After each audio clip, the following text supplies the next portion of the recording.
जय श्री स्वामीनारायण। श्री સહજાનંદ ગુરુકુળ સંચાલિત શ્રી પુરુષોત્તમ વિદ્યાલય માનકુવા ઓનલાઈન એજ્યુકેશનમાં વિદ્યાર્થી મિત્રો આપનું હાર્દિક સ્વાગત છે। આજે આપણે ધોરણ 7 વિજ્ઞાનની અંદર પાઠ 4 કે જે ઉષ્મા છે એના વિશે આપણે અભ્યાસ કરશું। અગાઉના ધોરણમાં આપણે શીખી ગયા કે તાપમાન છે એ અલગ અલગ રીતે નોંધવામાં આવે છે। તો તમારા પાઠને લગતો ટોપિક એ છે કે ઉષ્મા એ શું છે। તો ઉષ્મા એક તાપમાનનું ઉદાહરણ દર્શાવે છે કે તાપમાન એ અલગ અલગ રીતે નોંધવામાં આવે છે। તાપમાન બધી રીતે સરખા નથી હોતા।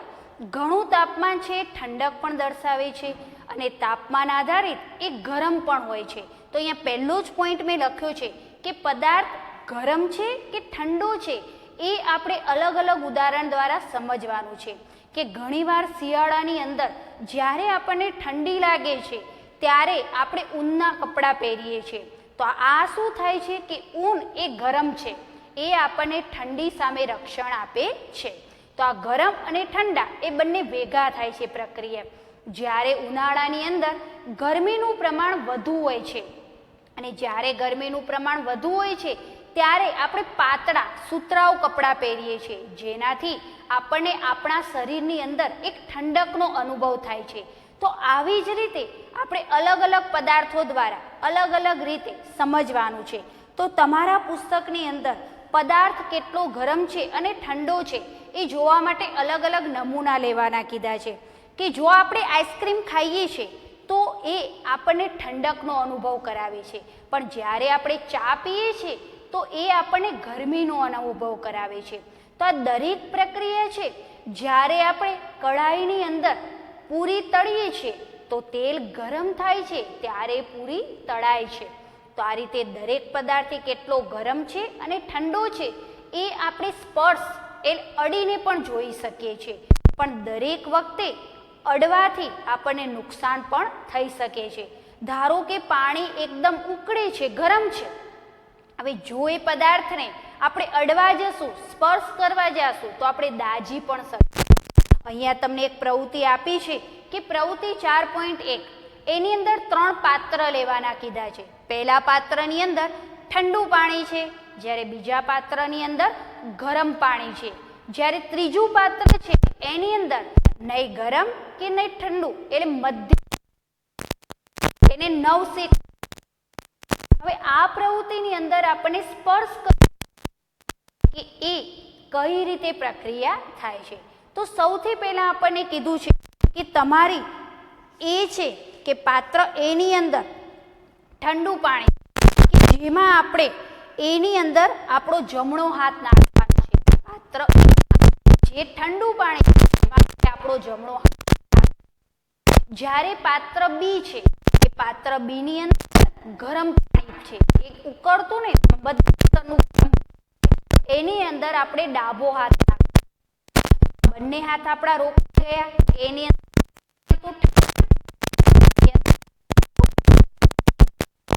હવે જ્યારે એ છે એ તમારો જમણો હાથ છે,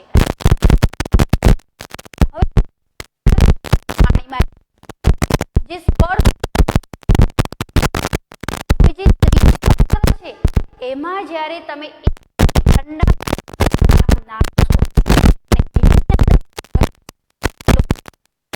ત્યારે તમને અનુભવ થશે, ત્યારે તમને કે જે હતો એ જલ્દી પણ જે તમારો બી વાળો જે ગરમીનો અનુભવ કરી શકે એ તરત જ કે આ પાણી નવશેકું પાણી। તો આ રીતે આપણે સ્પર્શ દ્વારા પદાર્થ કેટલો ઠંડો છે અને પદાર્થ કેટલો ગરમ છે એ આપણે નક્કી કરી શકીએ છીએ। સ્પર્શ પણ ઉદાહરણ તરીકે એવું પણ કહેવામાં આવ્યું છે કે દરેક પદાર્થથી સ્પર્શ કરી અને નક્કી કરી શકાતા નથી। આના માટે એ અલગ અલગ સાધનો અને એ સાધનો દ્વારા આપણે નક્કી કરી પદાર્થનું તાપમાન એ કેટલું। તો અહીંયા બતાવ્યું છે કે જ્યારે પદાર્થ કેટલો ગરમ છે અને પદાર્થ કેટલો ઠંડો છે એનું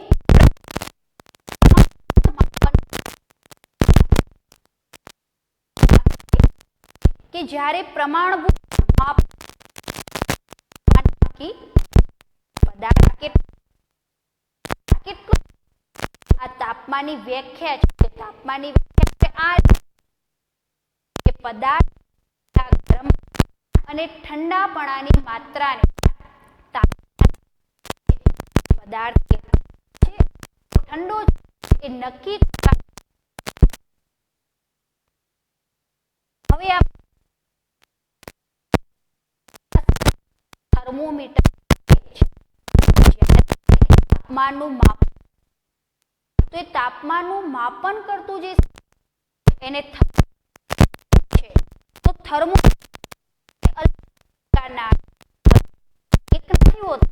તો થર્મોમીટર છે એ બે જે વ્યક્તિ એટલે આપણું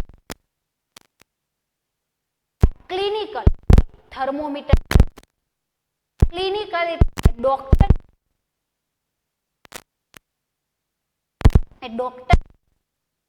આપણને ક્લિનિક થર્મોમીટર ક્લિનિક થર્મોમીટર જે મનુષ્ય આપણે કે આપણું શરીર એ ગરમ છે કે ઠંડુ આપણા કેટલું તાપમાન ઓછું કેટલા ડિગ્રી તાવ છે તો આ આપણે સ્પર્શ દ્વારા તો આ ક્લિનિકલ થર્મોમીટર જે છે તો એના વિશે માહિતી તો હોવી જોઈએ કે ક્લિનિકલ થર્મોમીટર કેવું હોય છે કેવા પ્રકારે તો અહીંયા આપણે આ વસ્તુ પણ થર્મોમીટર આપણા શરીરનું તાપમાન માપી શકાય છે એને ક્લિનિકલ થર્મોમીટર કહે છે. એના સિવાય પણ આપણે જોઈએ તો અહીંયા નોંધ્યું છે કે ક્લિનિકલ થર્મોમીટર નો જે અંક છે સેલ્સિયસમાં માપવામાં આવે છે.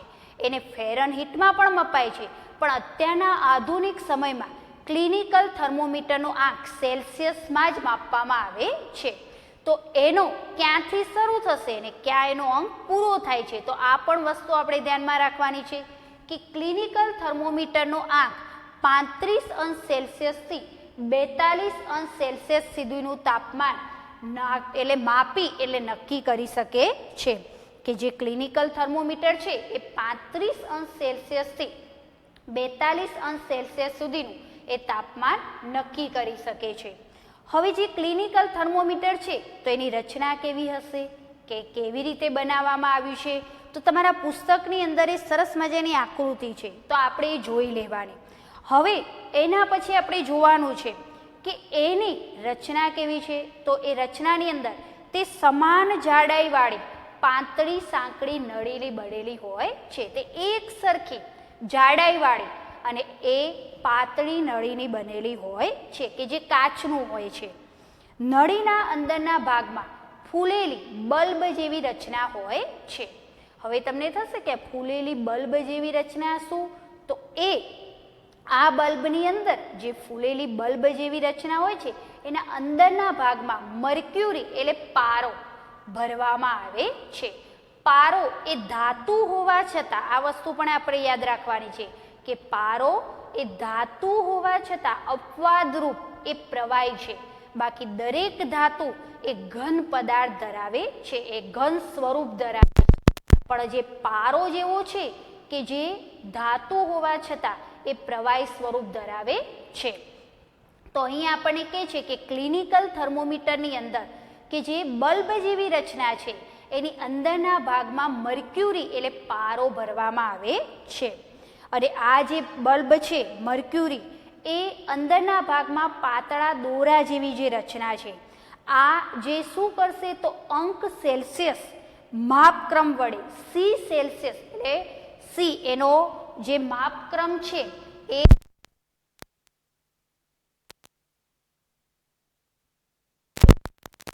એની પાછળ સી એટલે સેલ્સિયસ આધારે નોંધાય છે. તો એનું માપન 42 અંશ સેલ્સિયસ સુધી થાય છે. હવે જો એને ફેરનહીટ અંકમાં માપવું હોય તો ફેરનહીટનો માપક્રમ છે 94 થી 108 ફેરનહીટ કહે છે કે જો ફેરનહીટમાં માપન કરો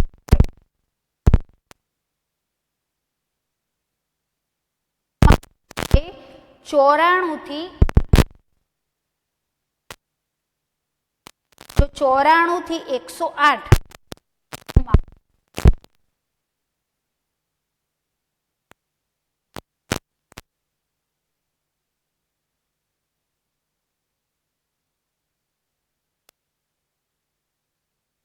અંકનો ઉપયોગ કરવામાં અંક પહેલા એનો ઉપયોગ થતો પણ જ્યારે ત્યારથી મોટા ભાગે સેલ્સિયસના અંક આધારિત જ એ નોંધવામાં આવે છે.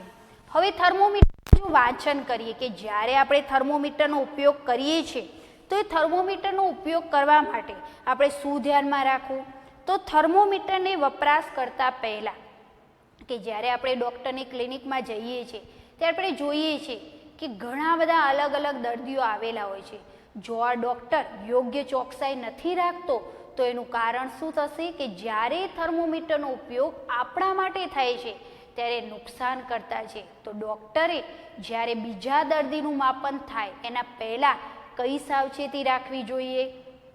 તો થર્મોમીટરને વપરાશ કરતા પહેલાં અને પછી યોગ્ય જંતુનાશક દવા કે ધારો કે ડેટોલ છે તો એના વડે કાં તો યોગ્ય જંતુનાશક દવા કે જે અંદર આપણા મોંની અંદર રહેલા જંતુઓ કે જે નુકસાન કરે છે અને એ બલ્બની અંદર એ થર્મોમીટરની અંદર ચોંટેલા હોય છે, જ્યારે એને ધોવામાં આવે છે તો એ નાશ પામે છે.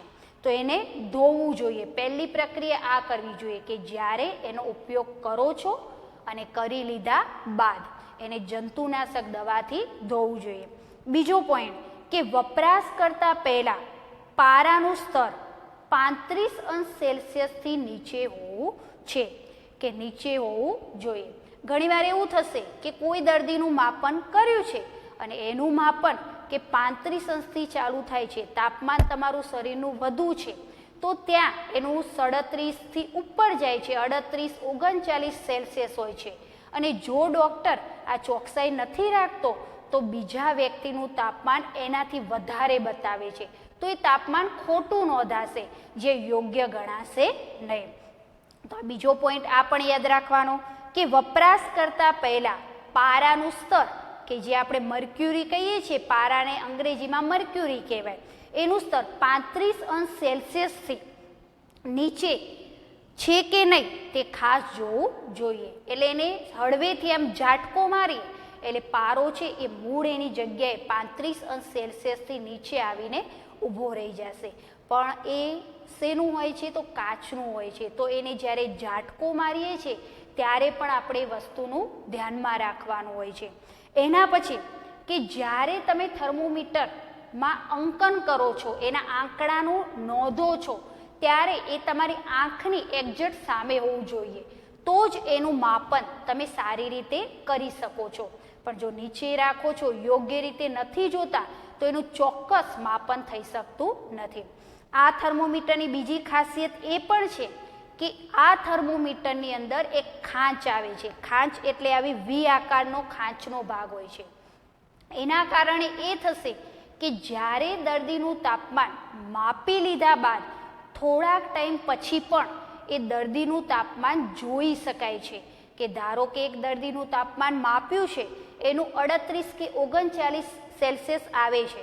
હવે ડૉક્ટર જ્યારે એના મોંની અંદરથી જ્યારે થર્મોમીટર બહાર કાઢે છે અને પછી જોવે છે તો એ સરળતાથી વાંચી શકાય છે. શેની કારણે? તો થર્મોમીટરની અંદર એક ખાંચ જેવી રચના હોય છે અને એ રચનાને કારણે એ સરળતાથી એ થોડાક ટાઈમ પછી પણ એ દર્દીનું તાપમાન ચોક્કસ નોંધી શકાય છે. તો આ વસ્તુ આપણે ધ્યાનમાં રાખવાની છે કે ખાંચનો ઉપયોગ શું થશે? તો પારો છે એ પોતાની સ્થિર જગ્યા ઉપર જ રહેશે. જ્યારે તમે હળવેથી ઝાટકો મારશો ત્યારે એ પોતાના 35°C નીચે આવશે. ત્યાં સુધી એ દર્દીનું તાપમાન થોડીક વાર સુધી માપન કરી શકાય છે. એના પછી થર્મોમીટરને જ્યારે આંકડા નોંધતા હોય ત્યારે આપણે ખૂબ જ ચોકસાઈ રાખવી જોઈએ. માનવ શરીરનું તાપમાન, આપણે જે મનુષ્ય છીએ એ તંદુરસ્ત મનુષ્ય ક્યારે કહેવામાં આવશે? તો આ ખાસ વસ્તુ યાદ રાખવાની છે, ખાલી જગ્યા વિકલ્પની અંદર આવે છે કે મનુષ્યનું તંદુરસ્ત મનુષ્યનું તાપમાન કેટલું હોય? તો 37°C. કે તંદુરસ્ત મનુષ્યનું તાપમાન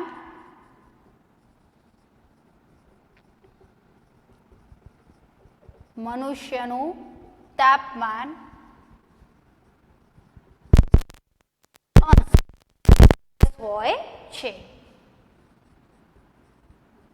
જો આનાથી ઉપર જાય છે તાપમાન અને જો આનાથી નીચે આવે છે તો આપણી તંદુરસ્તી યોગ્ય કહેવાતી નથી. એટલે ખાસ પોઈન્ટ યાદ રાખવાનું છે કે મનુષ્યનું તાપમાન 37°C હોય છે.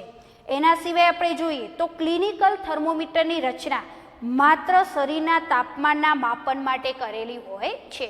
આ અગાઉ પણ શબ્દ મેં તમને સમજાવી દીધો કે ક્લિનિકલ થર્મોમીટર એ કોના માટે વપરાશે? તો મનુષ્યના શરીરના તાપમાન નોંધવા માટે ક્લિનિકલ થર્મોમીટરનો ઉપયોગ થાય છે.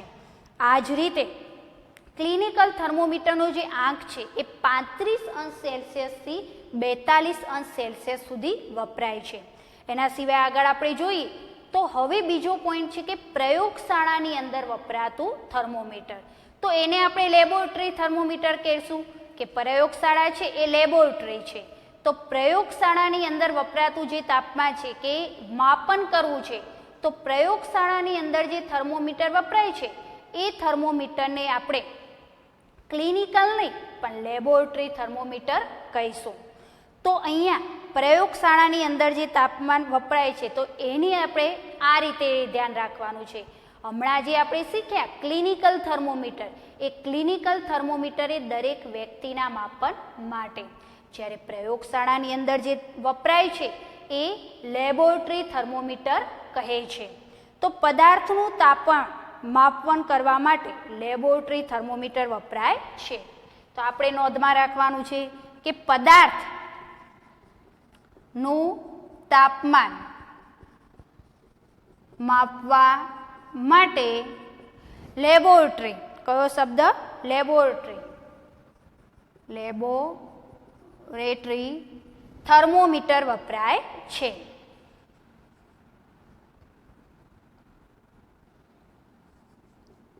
થર્મોમીટર વપરાય છે. આની પણ ઘણી બધી ખાસિયતો છે કે આ જે થર્મોમીટર છે એ પદાર્થનું તાપમાન જ્યારે માપવું હોય છે તેના માટે કે પ્રયોગશાળાની અંદર અલગ અલગ પ્રયોગ આવે છે, અલગ અલગ પદાર્થો હોય છે. તો દરેક પદાર્થ એ યોગ્ય ગુણવત્તા કે દરેક પદાર્થ એ યોગ્ય રીતે માપન હોતું નથી. તો એનું માપન કરવા માટે એ પ્રવાહી વસ્તુને માપન જોવા માટે કે પ્રવાહી પદાર્થ કેટલો ગરમપણું છે, ઠંડુપણું છે, તો આ નોંધવા માટે પ્રયોગશાળાની અંદર લેબોરેટરી થર્મોમીટર વપરાય છે. હવે જે લેબોરેટરી